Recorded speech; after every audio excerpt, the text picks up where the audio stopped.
ఇప్పుడేంటి రాతోడు, అర్ధరాత్రి నీకు మెలకు వచ్చింది, వాటర్ కోసం కిందకొచ్చావు. కిచెన్లో అంజు ఫుడ్ తింటుంది. అంజు నోట్లోకి ఫుడ్ దానంతటికదే వెళ్తుంది. అంజు నిన్ను చూసి ఒకసారి వేరే గొంతుతో, ఇంకోసారి తన గొంతుతో వార్నింగ్ ఇచ్చింది. అంతేనా? అంతే మిస్ అమ్మ, అదే జరిగింది. నిజం చెప్పు రాతోడు, నువ్వు మళ్ళీ డ్రింక్ చేయడం స్టార్ట్ చేసావు కదా? మిస్ అమ్మ, నేనింత సీరియస్ విషయం చెప్తుంటే నువ్వు కామెడీ చేస్తున్నావా? మరి మొదలు పెట్టిందెవరు? అంజు అంట అర్ధరాత్రి దెయ్యంలా తిరిగిందంట. నిజం మిస్ అమ్మ, అంతా ఏదో మాయా మంత్రంలో జరిగిపోయింది. మాయ లేదు, మంత్రం లేదు.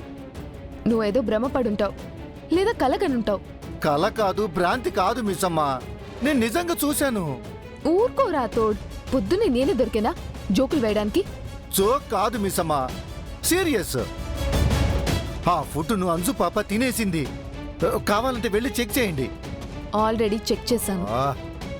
నైట్ మిగిలిపోయిన ఫుడ్ ని యాదమ్మ నైట్ ఎవరికో బెగ్గరికిచ్చిందంట.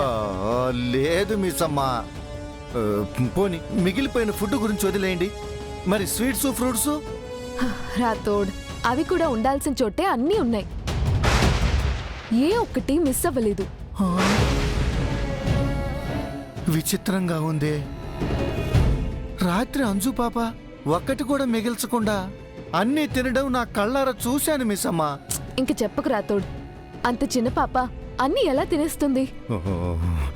తిన్నది అంజు పాప కాదు, పాపలో ఎవరో దూరారు. అంటే అంజు పాపకి దెయ్యం పట్టిందంటున్నావా? దెయ్యం కాదు మిస్ అమ్మ, రాక్షసుడో బకాసురుడో అంజు పాపని ఆవహించాడు. అయ్యో, నా చెవిలో ఫ్లవర్స్ ఏమైనా ఉన్నాయా రాతోడ్? ఫస్ట్ నువ్వు ఆ ఫ్యాంటసీ సినిమాలు చూడ్డం ఆపే. పగలు ఆ సినిమాలు చూడ్డం, రాత్రి అవే కళ్ళు కండం. అయ్యో, నాది కల కాదు, ఫ్యాంటసీ అంతకంటే కాదు మిస్ అమ్మ. మీకు ఎలా చెప్తే అర్థం అవుతుంది?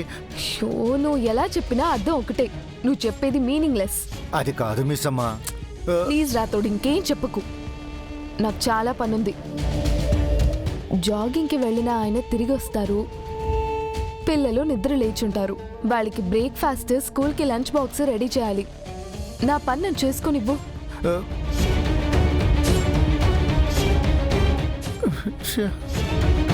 ఏంటి ఇంత చెప్పినా మిస్ అమ్మ నమ్మడం లేదు? నాదైతే కళ కాదు, భ్రాంతి కాదు, నేను కళ్ళారా చూసింది నిజం. మిస్ అమ్మ కూడా చూస్తే తప్ప నమ్మదు.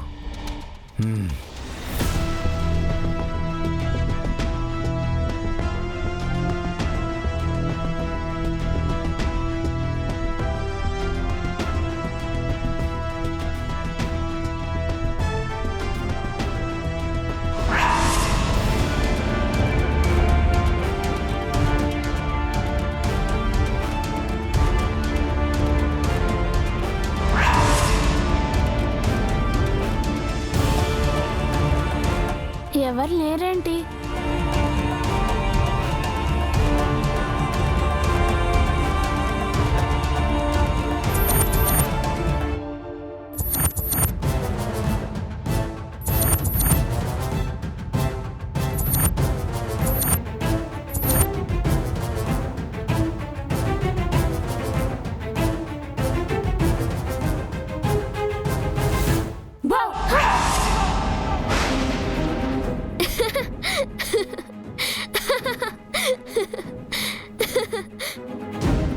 ఏంటి బుజ్జమ్మా, భయపడ్డావా? అవునక్క, ఎవరో అనుకున్నాను. నీ దగ్గరికి నేను తప్ప ఇంకెవరొస్తారు? ఏం చేస్తున్నావు? బుక్స్ సర్దుకుంటున్నానక్క. నీ హోంవర్క్ అయిపోయిందా? నిన్ననే అయిపోయింది. అవును, మిడ్ నైట్ లేచి చూస్తే నువ్వు పక్కన లేవేంటి? ఈ పిల్ల తెలిసి అడుగుతుందా లేక తెలియక అడుగుతుందా? ఆనంద్ అన్నయ్య, ఆకాష్ అన్నయ్య ఉన్నారు, నువ్వు మాత్రం లేవు. ఎక్కడికి వెళ్ళావక్క? అది వాటర్ అయిపోయాయి బుజ్జమ్మ, తెచ్చుకోవడానికి కిందికి వెళ్ళాను. అదేంటక్క, నేను నైట్ లేచినప్పుడు చూస్తే బాటిల్ నిండా వాటర్ ఉన్నాయిగా. నిద్ర మత్తులో నేను సరిగా గమనించలేదు. వాటర్ లేవేమో అనుకొని కిందికి వెళ్ళాను. మనం చిన్నపిల్లలం కదక్క, అప్పుడప్పుడు మనకలా అనిపిస్తూ ఉంటుంది.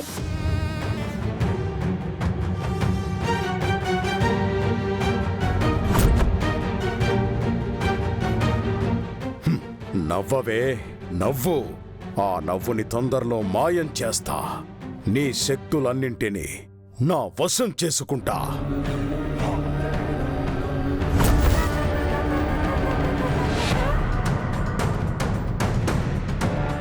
ఏంటక్క అలా చూస్తున్నావు? ఏం లేదు, నువ్వు నవ్వితే చాలా బాగుంటావు. అచ్చం మా అమ్మలా ఉంటావు. థ్యాంక్స్ అక్క. అవును, నిన్న నువ్వు ఏదో వంట చేసావేంటి? నువ్వు కాలుతో తన్నిన బాల్ ఆకాశం పైకెళ్ళిందంట. అన్నయ్య వాళ్ళు చెప్పారు. నీలో అంత శక్తి ఎక్కడి నుంచి వచ్చిందక్క? అప్పుడే చెప్పేశారా? అదేం లేదు భుజమ్మ. ఆనంద్ ఆకాష్ కాస్త ఓవర్గా చెప్పారంతే. అది సరే కానీ నీకు చాట్ అంటే ఇష్టం కదా? చాలా ఇష్టం. ఈరోజు నైట్కి నువ్వు నేను అలా బయటికెళ్ళి చాట్ తినొద్దామా? మనమిద్దరమేనా? అన్నయ్యలు వద్దా? ఎవ్వరూ వద్దు. ఈ విషయం ఎవ్వరికి చెప్పొద్దు. మనిద్దరం మాత్రమే వెళ్దాం. అమ్మో, ఈ విషయం అమ్మకి నాన్నకి తెలిస్తే? ఎవ్వరికి తెలీదు. మనం సీక్రెట్గా వెళ్ళొద్దాం. ఆనంద్ ఆకాష్లకు కూడా చెప్పొద్దు. వాళ్ళకి తెలిస్తే అందరికి చెప్పి టామ్ టామ్ చేస్తారు. ఎవరికి చెప్పకుండా వెళ్ళడం తప్పు కదా. పైగా మనం చిన్నపిల్లలం. తప్పిపోతే? నువ్వు చిన్నపిల్లవి, నేను కాదు. మనకిష్టమైన వాటి కోసం కొన్నిసార్లు చిన్న చిన్న తప్పులు చేయొచ్చు. సరే అక్క, సాయంత్రం వెళ్దాం, చాట్ తిందాం. మళ్ళీ చెప్తున్నాను, ఈ విషయం మనిద్దరి మధ్య ఉండాలి. ఎవ్వరికి చెప్పకు. ఇంకా నీ పని చూసుకో.